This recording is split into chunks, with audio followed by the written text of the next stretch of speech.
Bonjour à tous. Je m'appelle Tania Côté et je suis très contente de vous accueillir aujourd'hui ici. Et cette fois-ci, notre rencontre n'est pas comme les autres. C'est pas pour un webinaire qu'on est là aujourd'hui, mais pour une chose qui est très importante aussi. Aujourd'hui, je voudrais parler de notre concours sur le meilleur cours créé à l'aide d'iSpring Suite, notre outil auteur. Et si d'habitude je suis seule, aujourd'hui je suis en très belle compagnie. Donc vous nous voyez tous et toutes ces personnes sont les gagnants de notre concours. Donc chacune de ces personnes va se présenter un petit peu plus tard.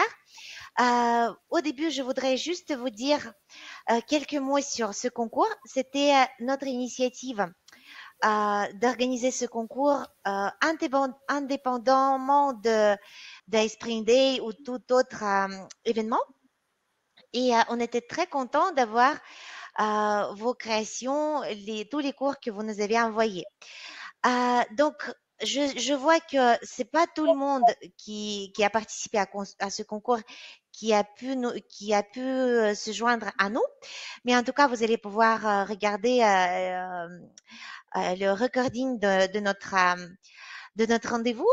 Et donc, tout d'abord, je voudrais vous féliciter tous et je vous remercie énormément pour votre application, pour votre intérêt pour les produits iSpring et bien sûr pour vos cours de qualité grâce auxquels nous avons appris plein de choses.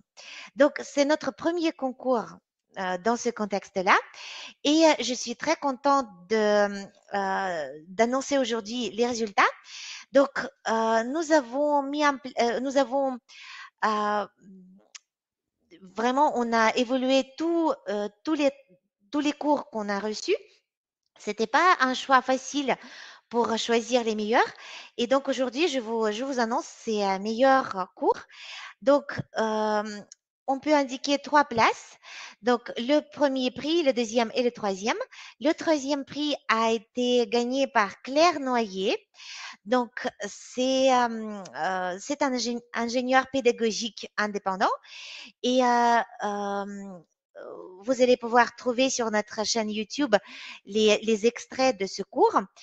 Euh, toutes les félicitations pour Claire. Donc, malheureusement, elle n'est pas là aujourd'hui, mais par contre, nous avons les personnes qui ont gagné le deuxième prix. Donc, c'est Nadia, voilà, et David. Donc, ils vont se présenter aussi et ils vont vous parler de ce qu'ils ont fait, de leur cours, du cours qu'ils ont créé.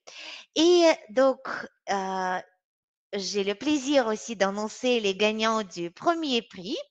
Et nous avons aussi les représentants, donc l'équipe de 3 personnes qui est là aujourd'hui. Donc, c'est Baptiste, Sébastien et Marie-Ange. Voilà. Alors, on va commencer par les personnes qui ont pris le deuxième prix, du coup, parce que Claire Noyer n'est pas présente. Donc, Nadia, David, voilà, c'est à vous. Très bien, merci Tania. Donc, je vais commencer pour le module NDB. Donc pour vous indiquer simplement que ce module a été fait par 3 personnes. Donc il y a aussi Annick Talarmin qui ne sera pas là aujourd'hui, qui aujourd'hui travaille, qui est instructrice à la certification professionnelle de France Compétences et qui a voilà. Et puis donc Nadia qui va se présenter après. Donc pour ma part, moi je suis formateur et puis ingénieur pédagogique et j'ai commencé en freelance des missions d'intégration. Alors si on se connaît tous les trois, c'est parce qu'on a suivi un bachelor en fait. Avec le réseau Skillbar, un bachelor digital learning designer, et puis ça nous a permis de très vite de nouer des contacts et des liens. Et puis donc on a en fait on a fait un module ensemble qu'on parlera peut-être tout à l'heure. Et là on a vu qu'on était très complémentaires, on a envie de poursuivre. Et on avait expérimenté un peu l'outil Spring, on était un peu frustrés, on avait envie de continuer.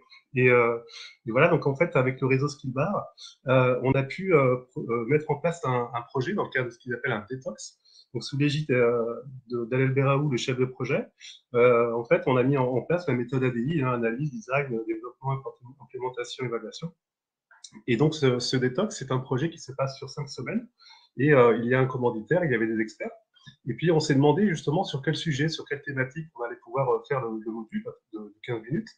Et en fait, ce qui nous rassemblait tous les trois, c'était la vie associative. On avait envie d'aller vers la vie associative en proposant un module gratuit. Et donc, on a choisi une association de basket nantaise qui s'appelle Nanbray Basket, qui est le deuxième club du département par Atlantique, qui a 400 licenciés. C'est un club très familial. Et puis, c'était l'idée de proposer, d'expérimenter le digital learning au service en fait d'une association. Comment un module pourrait servir à une association, à des bénévoles et soutenir la vie associative. Alors très vite, en rencontrant les experts, en mettant en place des questionnaires, les commanditaires, on a mis en place 3 objectifs. Le premier était de découvrir un peu la vie du club, c'est-à-dire l'écosystème, un petit peu dans quel environnement ce club allait se mettre en place, à savoir les instances départementales, régionales, au niveau de la fédération nationale. On a même eu un contact pour les droits d'image avec la FIBA, hein, qui gère un peu toutes les images liées au basket. La deuxième entrée, et Nadia l'a projeté à l'instant, c'était donc plutôt l'aspect de comment s'engager par rapport aux missions bénévoles. Donc, on est un peu dans le back-office d'un club, c'est-à-dire les coulisses, parce qu'en fait, un objectif caché, c'était de permettre aux gens qui le souhaitent de pouvoir s'investir dans le club. Et enfin, la troisième partie, c'était plus le basket approprié, à proprement parler, à savoir les règles et la pratique, et puis les différents niveaux dans les catégories, comment le sport évolue en fonction des âges, des U9 jusqu'aux adultes. Alors, vous l'aurez compris, il y avait une difficulté qui était un peu sous-jacente à ce projet et qui a vraiment été liée à la démarche pédagogique choisie. C'était d'avoir un public cible qui était un peu particulier parce qu'il était à 2 niveaux. On avait d'un côté des joueurs qui connaissent le basket et des gens qui sont en club depuis un moment, parfois bénévoles, engagés, responsables pour les enfants ou les jeunes, et qui ont gravi les échelons. Et puis des nouveaux parents qui finalement devaient découvrir le club et son environnement. Donc ça, c'était important pour la mise en œuvre. Et justement, pour finir et laisser la place à Nadia, on a choisi donc une approche storytelling avec la mise en histoire. La volonté était de rapprocher le module des gens, des acteurs en fait du club, avec une histoire. Et là, donc c'est Anaïs qui a travaillé avec Zion pour proposer quelque chose qui ressemblait finalement un peu au club, de par sa diversité, de par le fait qu'il y ait des familles recomposées. C'est un club populaire, un club de rencontre avec des valeurs très intéressantes. Et puis le deuxième axe, ça a été aussi de choisir des transitions en 2D, qui étaient, voilà, on en voit une à l'instant, qui était l'idée d'introduire les 3 parties que j'ai nommées juste avant, avec la présence de Benjamin Benedetti. Voilà pour la partie un peu synthétique de présentation. Je vais laisser Nadia maintenant revenir sur sa présentation et puis le module, parce que c'était la réalisatrice, et donc Anaïs qui était plus la conceptrice construit détaillée, et moi plutôt le chef de projet. Voilà. Merci David. Donc la réalisation, elle a été conditionnée en fait par 2 grandes volontés. D'abord créer un univers basket, ce que l'on a fait à travers le graphisme et l'ambiance sonore qui est assez présente, même si on aurait voulu finalement plus, enfin on pourrait faire mieux, avec des sons de sifflets, de buzzers, de rebonds de ballon, de crissements de basket sur le terrain, etc. Et du coup, la deuxième volonté, c'était d'aller au-delà de l'ambiance basket et de retrouver vraiment l'ambiance du club. Et cela passe par la charte graphique qui reprend les couleurs du logo, donc ce bleu et ce orange. La mascotte Norbert que vous avez pu apercevoir précédemment. Il y avait le cri de ralliement, le NBB ensemble, qu'on va entendre pas mal. Et les photos du club qui accompagnent, qui vont jalonner les quiz notamment. Donc là, je vais vous trouver un quiz, voilà, avec des photos du club à chaque fois pour retrouver l'ambiance du club. On a Beyond, comme David en a parlé, qui permet d'introduire un storytelling avec une famille du club que l'on va retrouver dans le module à divers moments et qui traduit bien l'ambiance familiale du club, qui montre que les enfants finalement grandissent avec le club et vont trouver une place différente au sein du club en fonction de leur âge, puisque la plus grande, là, elle devient coach, elle entraîne une équipe en fait. Et puis, on a vu aussi les animations de Benjamin Benedetti. Donc, c'est une 4e personne qui a travaillé avec nous et qui, lui, il est formé en animation 2D et 3D.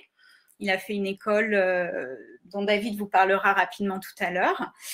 Et donc voilà, David, lui, a travaillé sur ces animations. Et ce qui était bien, c'est que grâce à ses talents de dessinateur, que nous, on n'a pas du tout, les fonds d'écran, là, comme celui que vous pouvez voir, c'est vraiment l'entrée du club. Donc, ça permet une immersion, finalement, dans le club par rapport à ses adhérents qui connaissent le club. Donc, il y a une immersion. Là, on est dans l'entrée. Après, ici, on va être dans le bar du club. Et à chaque fois, ces transitions annoncent ce qui va se passer dans la partie suivante, en fait. Voilà. Et puis, la dernière, c'est sur le terrain dans le gymnase. Voilà. Donc, en ce qui concerne l'interactivité, on a déjà la combinaison de iSpring et de PowerPoint qui permet de casser l'effet statique des écrans, en fait, en ajoutant des animations. Donc, par exemple, sur le premier écran que vous avez pu voir. Retrouvons-nous au Nantes Brave Basket avec... Voilà, je ne sais pas si vous entendez, mais on a le ballon, en fait, qui passe d'un écran à l'autre, qui rebondit sur l'écran suivant. Et ensuite, pour l'interactivité, ce qui était intéressant, c'est la variété des activités proposées par iSpring. Donc, entre les quiz et les interactions, j'ai compté qu'on a utilisé au moins 10 activités différentes qui, à chaque fois, vont impliquer l'utilisateur et le rendre actif de manière différente. Donc, par exemple, sur cet écran, dans cette activité...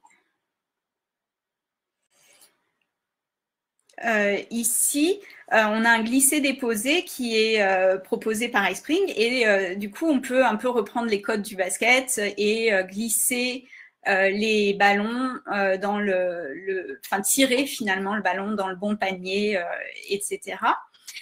Un autre type d'activité, c'est celle-ci. On a utilisé les zones réactives d'iSpring.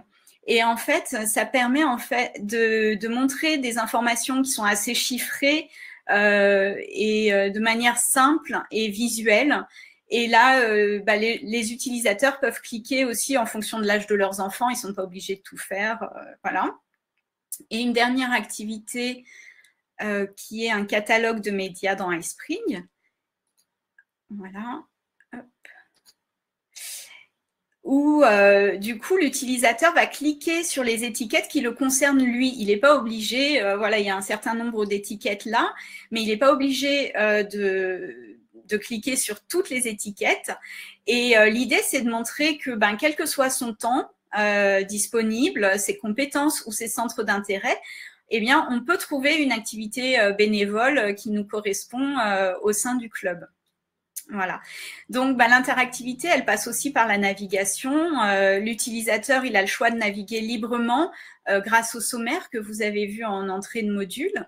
Et puis aussi grâce au plan que je déroule ici, qui est affiché en haut à droite. Et il y a aussi l'option d'iSpring, en fait, qui permet de reprendre le module à l'endroit où l'on s'est arrêté et de reprendre le visionnement, de visionner une partie puis de continuer plus tard, ce qui est pas mal parce que là, c'est un module de 15 minutes en 3 parties. Donc, ça permet d'en faire une partie et de revenir plus tard sur une autre partie. Et je vais passer la parole à David pour la conclusion. Oui, donc pour la conclusion, c'est vrai qu'on a été une équipe très complémentaire. Je vous disais tout à l'heure, on avait fait un module enfant pour des enfants de CM2 qui rentrent en 6e sur le thème des fake news et développement durable. On a pris beaucoup de plaisir. Et là, aujourd'hui, l'actualité du module, c'est qu'en fait, il va être proposé aux licenciés pour lors de l'inscription au mois de mai et juin. Donc, c'est un moment pour nous important parce qu'on va avoir une évaluation à chaud, à retour avec les commanditaires qui vont mettre en place des affiches et puis un lien qu'on a préparé.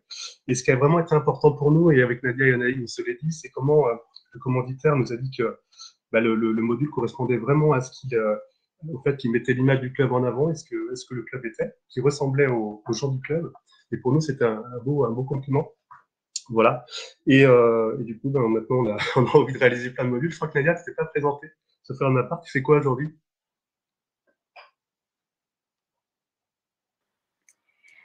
Oui, merci David, c'est vrai, j'ai oublié. Donc moi, je suis formatrice de français, langue étrangère et d'anglais à la base, depuis, ça fait 20 ans. Et je me reconvertis enfin, je monte en compétences pour devenir conceptrice pédagogique multimédia.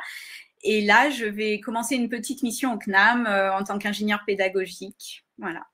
Voilà, donc Merci. on est disponible maintenant pour vos questions. Il me semble, Tania, qu'on a un petit temps éventuellement d'échange. Oui, tout à Donc, fait. on est tout oui. Tout à fait. Donc, si quelqu'un a des questions à l'équipe de Nadia et David, surtout n'hésitez pas. Moi, je voulais savoir,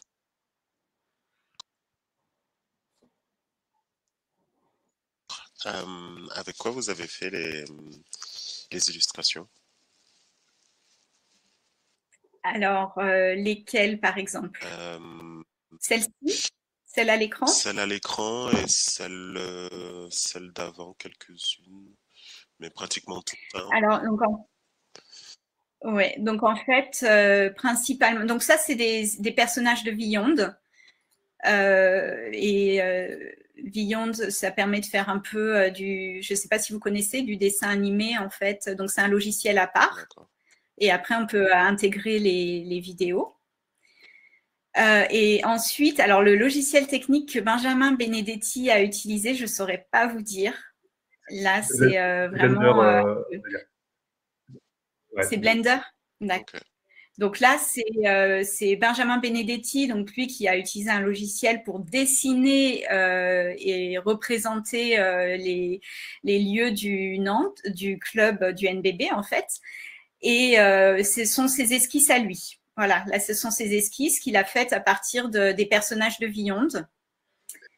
Voilà, est-ce que vous pensez à d'autres illustrations? Sinon, après, je crois qu'il n'y a pas d'autres illustrations. Peut-être pour compléter, de par votre question, ce qui était important pour nous aussi, c'était vraiment de rendre accessible le club. Et comme l'a déjà dit Nadia, c'était la plupart des images en fond représentent, il y a les photos du club, et c'est des enfants ou des jeunes, des bénévoles, ou bien c'est la première photo quand on arrive au club, c'est l'entrée principale en fait, où les gens arrivent et le bénévole.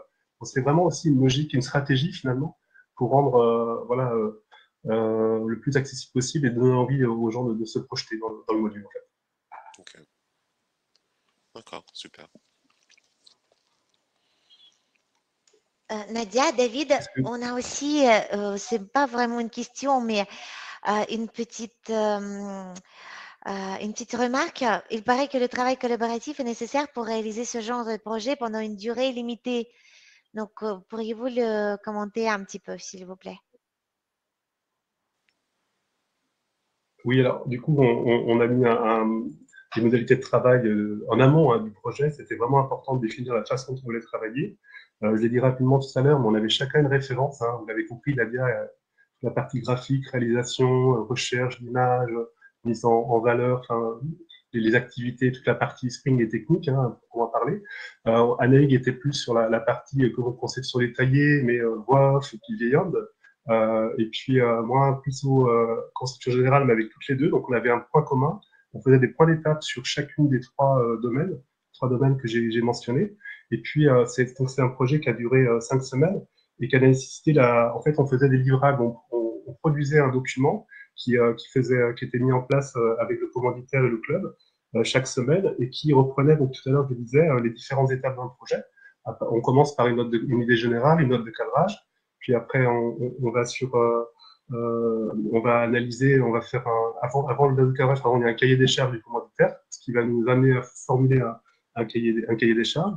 Et puis après, on va faire un synopsis qui va détailler les grandes étapes. Et tout ça en aller-retour. Donc le travail collaboratif, oui, c'est beaucoup de temps de réunion, beaucoup de temps d'échange, beaucoup de WhatsApp, beaucoup de. Enfin là, Nadia, je te laisse compléter à ton niveau, comment tu as vécu la chose. Mais beaucoup d'échanges, oui. Oui, mais c'est vrai que c'est… là, moi, j'ai du mal, après, moi, je débute, donc d'imaginer sans le travail collaboratif en 5 semaines avoir fait le même travail seul. Et après, c'est vrai que c'est une richesse énorme de pouvoir travailler tous ensemble. Et là, en plus, voilà, dans l'équipe dans laquelle on était, où ça s'est super bien passé et c'était très enrichissant. Il y avait un gros temps d'émulation des idées, de pousser les idées plus loin. avec la logique aussi qu'il y a des étapes. Hein, j'ai pas tout détaillé, mais on revenait pas en arrière. Donc, il fallait les faire valider chaque semaine avec le commanditaire, comme un client, hein, aussi dans ce domaine-là, et qui faisait qu'à un moment, il fallait chercher des validations. Donc, la collaboration, c'était aussi nous mettre d'accord en termes d'équipe projet. Et puis après, au niveau du prestataire, au niveau du client, il fallait faire l'échange. Bon, c'était pas un client, hein, c'était un club associatif, donc forcément, c'était beaucoup plus simple dans les rapports, mais humainement très riche. Et voilà, donc ça a nécessité aussi de faire des comptes rendus de la production pour rendre compte de ce qui a été validé à chaque fois. Les mercredis soirs, on y a passé beaucoup de temps et ça valait le coup. Voilà, je ne sais pas si vous avez d'autres questions, ça répond pour laisser la place aussi à d'autres. Bon, merci beaucoup Nadia et David. Si on n'a pas d'autres questions, on va passer à l'équipe de Baptiste. Baptiste, Marie-Jeanne et Sébastien. Donc, Marie-Ange, pardon.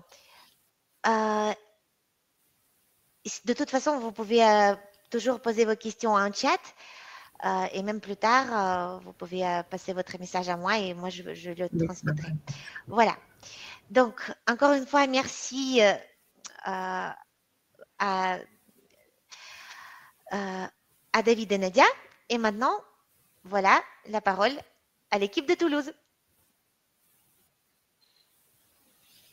Et bonjour à tous. Donc je vais commencer par prendre la parole. En fait, on a effectivement réalisé cet e-learning tous les trois, donc Marie-Ange et Sébastien.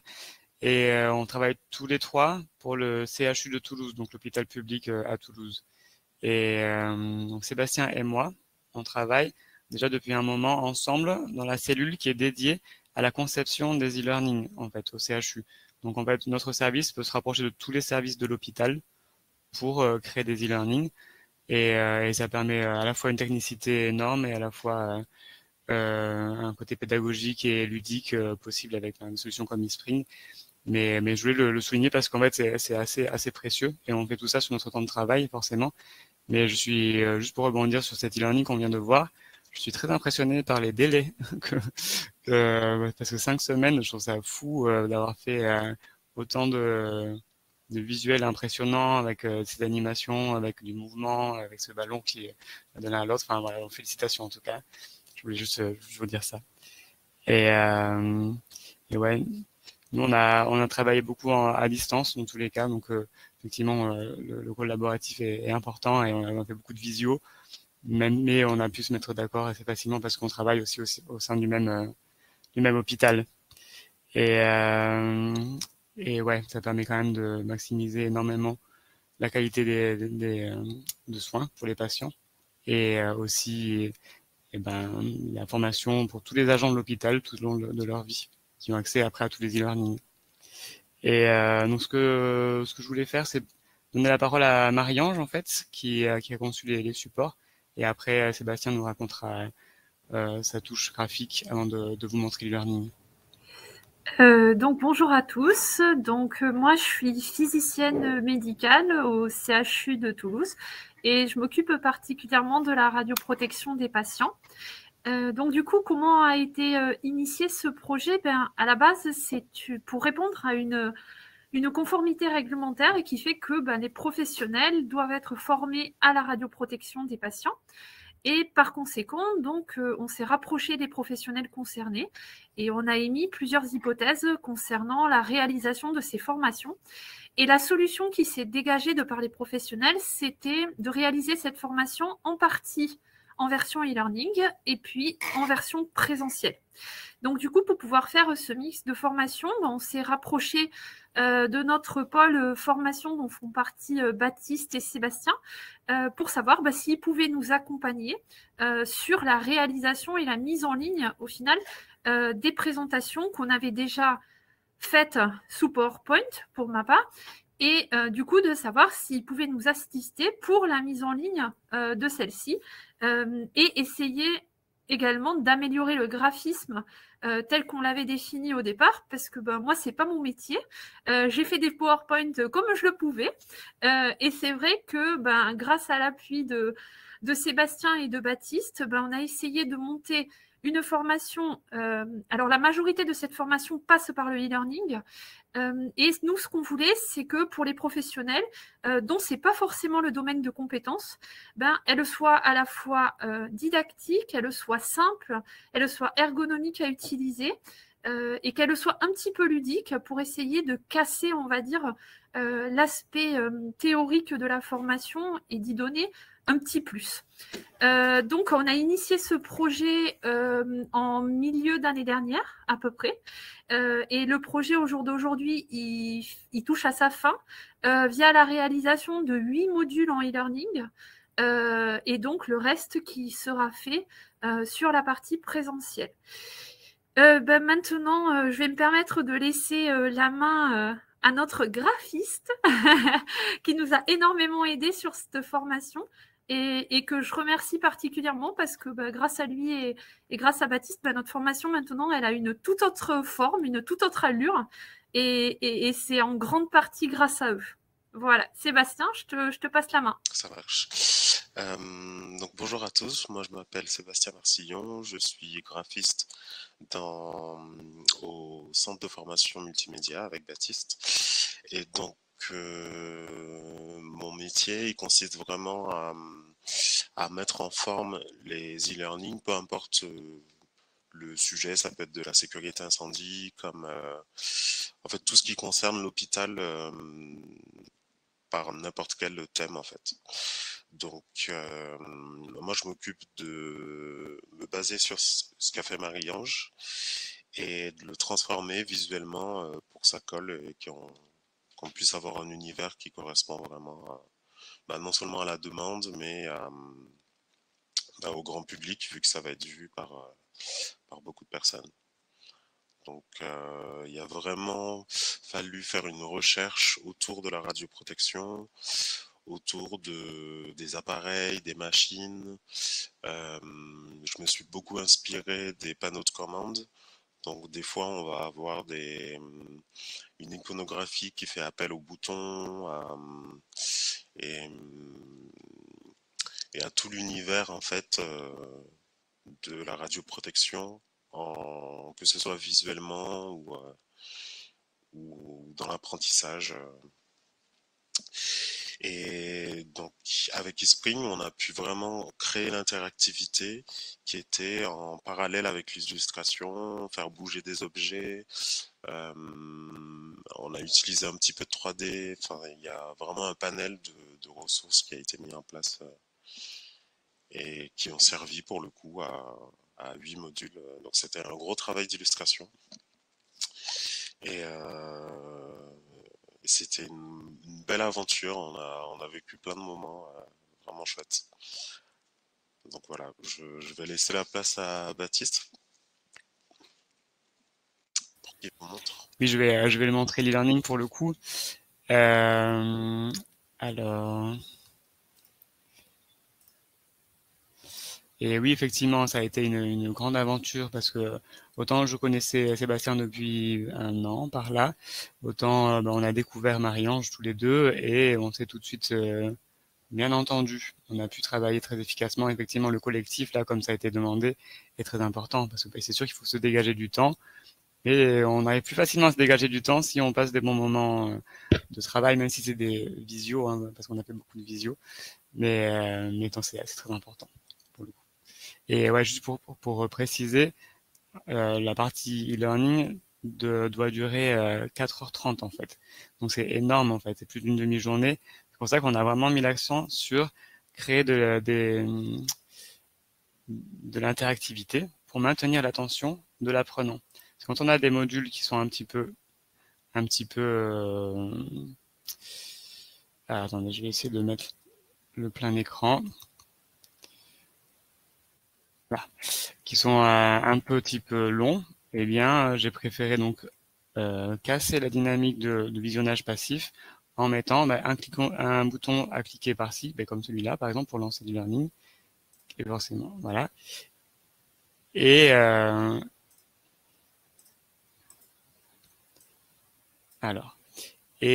donc pour reconcentrer l'apprenant sur ce qu'il est en train d'apprendre. Donc là, ce qu'on a fait, c'est présenter un condensé un best-of en quelque sorte des 8 modules en e-learning pour vous présenter un peu ce qu'on a fait. Donc voilà le panneau d'accueil. Ça, c'est une idée un exemple des illustrations faites par Sébastien. Donc il y a un peu de mouvement, vous voyez la roue qui tourne, il y a des apparitions qui sont étudiées pour être dynamiques. Ça, c'est un exemple d'interaction que j'ai mis en place pour justement recapter l'attention en plein milieu d'un e-learning qui n'avait pas d'autres interactions. Là, pour le coup, c'est pas fait avec eSpring, mais vous voyez, j'ai mis un petit mini tutoriel pour dire effectivement il faut cliquer par-ci et par-là. Effectivement, et il y a de l'audio partout. Effectivement, c'est Marie-Ange qui a enregistré tout l'audio. On la remercie grandement parce que c'était fait avec précision et adresse et de très bonne qualité. Et l'audio, effectivement, est redéclenché avec PowerPoint à chaque fois qu'on clique sur un des boutons pour donner la totalité de la chose. En fait, moi, j'ai repris les images de Sébastien sur PowerPoint et j'ai mis des animations d'apparition directement sur chaque branche avec une action à déclencher sur le bouton. Donc même sans, ce que je veux dire, c'est que eSpring est génial et on va le voir tout de suite, mais même sans eSpring, effectivement, il y a beaucoup de choses à penser avec PowerPoint. Donc voilà, ça c'est pareil, c'est pour recaptiver l'attention de l'apprenant. Et bien regardez, en fait, on a un livre là, pour tourner la page, plutôt que de cliquer sur suivant, il suffit de cliquer sur le petit bouton qui clignote là, et on tourne la page comme ça.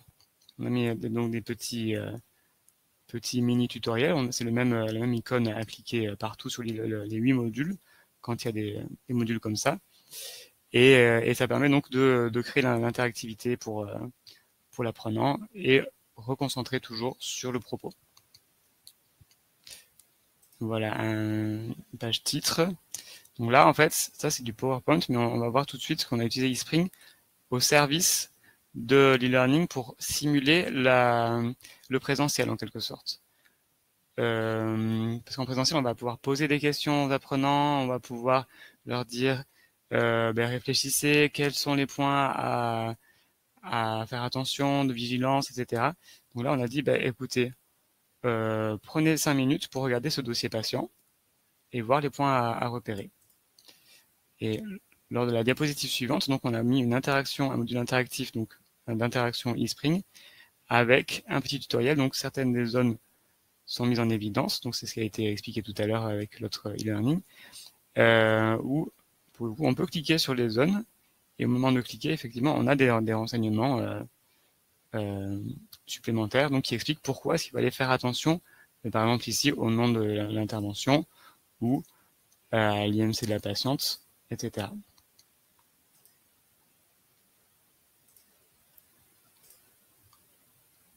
Donc on a mis en place un quiz aussi, comme je disais, ça permet aussi de refocaliser sur les conditions du présentiel, pour dire, regardez, je vous pose une question, qui pense ça, etc. Et ce quiz, en fait, a des réponses qui sont directement envoyées aux expertes métiers, dont fait partie Marie-Ange, pour pouvoir valider ou invalider la partie distancielle, la partie e-learning, afin d'ouvrir la possibilité d'accéder au présentiel. Donc ici, on a un prénom, par exemple, Baptiste, et on va choisir le bloc de l'unité. Comme ça, l'email qui sera envoyé contiendra à la fois donc le nom, le prénom et le service, et les bonnes réponses et éventuellement la note, le score final. Donc là, on a mis en place un petit glisser-déposer, comme on l'a vu tout à l'heure aussi avec l'autre e-learning. Donc c'est vraiment du guidage, pour le coup. Il y a certaines choses qui ne marchent pas, d'autres oui. Et une fois qu'on a la panoplie totale, on clique sur soumettre et on a un petit feedback pour dire c'est bon, vous êtes prêt pour aller au bloc. On a un petit QRM tout simple avec un joli effet 3D, effectivement, comme a mentionné Sébastien tout à l'heure, qui permet de dynamiser un petit peu l'e-learning. Donc ça a été complètement créé par Sébastien. Donc là, j'ai faux malheureusement, il va falloir que je repasse ma certification. Et voilà, encore un autre type de question pour diversifier toujours les types d'interactions et afin de ne pas lasser l'apprenant aussi, parce qu'effectivement, comme je disais, c'est 4h30 et il faut absolument diversifier les sources d'apprentissage. Là, on a utilisé le glisser-déposer à nouveau, mais de manière un petit peu différente, c'est-à-dire que on a une image sur laquelle j'ai apposé des zones réactives qui sont invisibles. On ne sait pas où poser. Le but, c'est justement de dire à l'apprenant, mais regardez, il faut protéger les travailleurs qui travaillent dans le bloc opératoire avec ces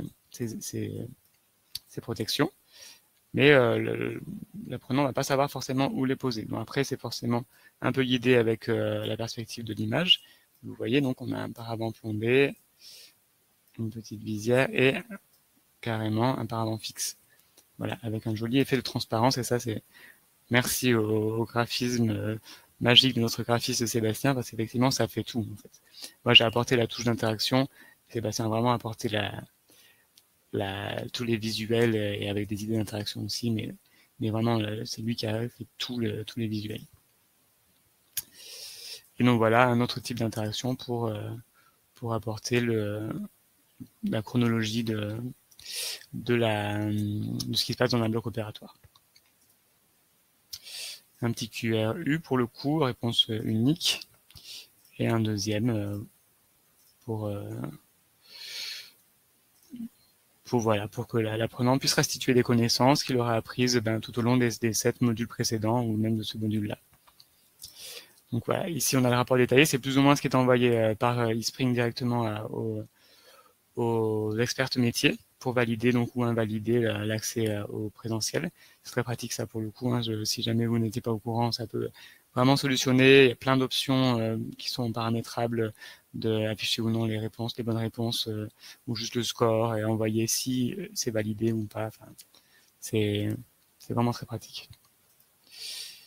Et donc en suivant, donc on a des diapositives qui sont vraiment faites avec PowerPoint, avec donc ces animations là. Mais ce que je voulais faire, c'est ajouter un quiz à ces diapositives là. Donc ce qui fait qu'en fait j'ai intégré le visuel de la diapositive dans un quiz d'une diapo directement eSpring. Comme ça, c'est à peu près transparent. C'est-à-dire qu'au moment où l'apprenant a terminé donc d'écouter la voix, eh bien, il peut répondre directement à la question qui a été illustrée par l'animation juste avant sur PowerPoint. Et là, c'est pareil, on a une petite animation ici avec le patient qui se rapproche de la source, enfin du détecteur. Et en passant à la suite, effectivement, on peut à nouveau répondre. Alors qu'effectivement, là, pour le coup, il n'y a plus d'animation vu qu'on est sorti de PowerPoint, en fait, pour ceux qui connaissent eSpring. Donc, on a mis quelques modules, effectivement, d'interaction. Ici, ça permettait de vraiment signifier les étapes, les unes après les autres, un peu la chronologie, même si c'est pas le module de la chronologie qu'on a utilisé. Forcément, il y a de l'audio à chaque clic pour chaque petit panneau. On peut aussi passer par le bouton suivant pour ceux qui seraient moins à l'aise pour explorer les écrans. Et voilà, en gros, l'e-learning a ce genre de petits mini-jeux au final, mais pour apprendre toujours. Là, effectivement, dans quelles poubelles vont se retrouver les déchets? Est-ce que les déchets souillés vont se retrouver dans cette poubelle-là ou celle-là? A priori, celle-là. Et on voit que c'est vraiment juste pour apprendre. Vous voyez, la table reste là. Et ça permet tout simplement d'avoir des jolis visuels, d'apprendre et voilà, encore une fois, de diversifier les sources d'apprentissage. Avec un petit feedback, avec tout à fait l'audio spécifique pour le feedback aussi. Ça a pris beaucoup de temps, mais l'audio fait vraiment fil conducteur depuis le tout début du premier module jusqu'à la toute fin du dernier module, y compris donc sur les modules interactifs, donc d'interaction eSpring, ici, ou sur les quiz, sur les feedbacks des quiz. Effectivement, il y a de l'audio tout le temps. Ça permet aussi de faire jouer sur les deux mémoires, les mémoires visuelles, les mémoires de l'action, les mémoires auditives avec l'audio. Donc là, on a une petite chronologie pour terminer l'opération. Donc, que dois-je faire après l'opération? Et donc voilà, ça c'est un module de questions qu'on a positionné à la fin de chaque module. Donc, à la fin de chaque module, l'apprenant peut poser une question s'il le souhaite, pour l'avoir abordé pendant le présentiel. Comme ça permet aux experts métiers de préparer le présentiel directement avec les questions de ceux qui vont y participer. pour pouvoir y répondre de manière efficace. Donc si l'apprenant n'a pas de questions, il pose ici, il clique ici, donc ça saute le module de questions. S'il a des questions, donc il clique ici. Et en fait, donc j'ai masqué le module des questions afin de faire quelque chose de non linéaire en quelque sorte pour ne pas alourdir module après module, parce que ça fait quand même 8 modules, ou s'il a aucune question, il va passer 4 petits modules de questions comme ça. Ce serait une perte de temps, une perte d'énergie non nécessaire, de service, etc. Donc tout ça, ça a été envoyé directement. Donc c'est plus un quiz, mais un questionnaire là pour le coup. Donc c'est pas noté, mais c'est envoyé à nouveau aux experts qui vont pouvoir donc centraliser toutes les questions grâce à eSpring. Et voilà le module de fin de félicitations, effectivement, parce que c'est une petite épreuve quand même, 4h30. On l'a rendu le plus ludique et le plus visuellement attractif possible. Et ce module-là de fin permet d'inviter l'apprenant à s'inscrire directement au présentiel, comme vous voyez, et afin de compléter donc la formation et avoir la certification correspondante. Voilà, alors j'espère que vous êtes toujours là, parce que j'avoue que ça fait un moment que je parle tout seul. C'est qu'on vous écoute avec toute notre attention, Baptiste. Alors, merci beaucoup, Baptiste, merci beaucoup, Marie-Ange et Sébastien. Alors, Aurélien, je réponds à votre question. Oui, il y aura une rediffusion. De toute façon, toutes les personnes qui se sont inscrites à notre rencontre, à notre webinaire, recevront un lien pour l'enregistrement. Nicolas, vous avez posé une question lors de l'intervention. Alors, vous utilisez quel type de SCORM pour envoyer cet email? Je suis désolée, j'ai pas vu tout de suite votre question. Est-ce que vous pouvez dire peut-être est-ce que vous pouvez reposer votre question pour que ça soit plus clair pour Sébastien, Baptiste et Marie-Ange? Le mail qui est envoyé suite au petit questionnaire.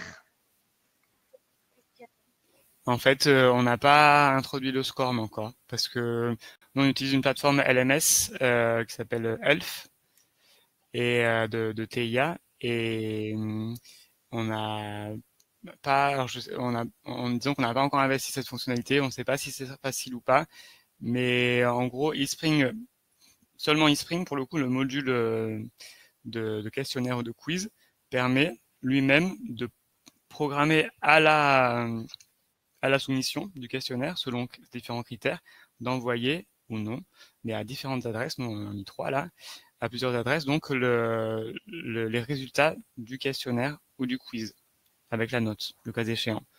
Ce qui fait que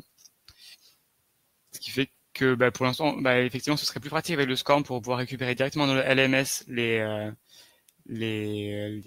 statistiques, tout simplement, par apprenant directement d'avoir les réponses bien répondues, etc. Mais voilà, c'est quelque chose qu'on va mettre en place, qu'on souhaite mettre en place par la suite pour développer l'utilisation des quiz dans eSpring. Ce que je vais terminer par dire, en fait, moi j'ai découvert eSpring particulièrement là, pour la réalisation de cet e-learning.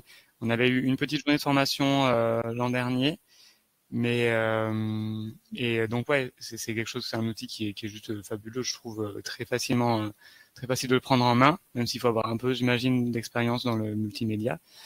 Et mais c'est très très complet. Et ça, pour le coup, je l'ai fait donc sans aller mettre les mains dans le cambouis pour faire du code de XML, etc. Sans donc créer le SCORM qui aurait permis de faciliter la chose, mais au moins c'est fait, mais c'est envoyé directement par email. Voilà. Oui, merci Baptiste. Nicolas, j'espère que voilà, vous avez reçu la réponse à votre question. Moi, de mon côté, je voudrais juste ajouter que quand vous avez terminé votre travail sur iSpring Suite, donc en ajoutant tout ce qu'il vous faut, les interactions, les quiz, etc., vous avez les options de publication. Et si vous choisissez l'onglet LMS, c'est là où vous avez un petit menu qui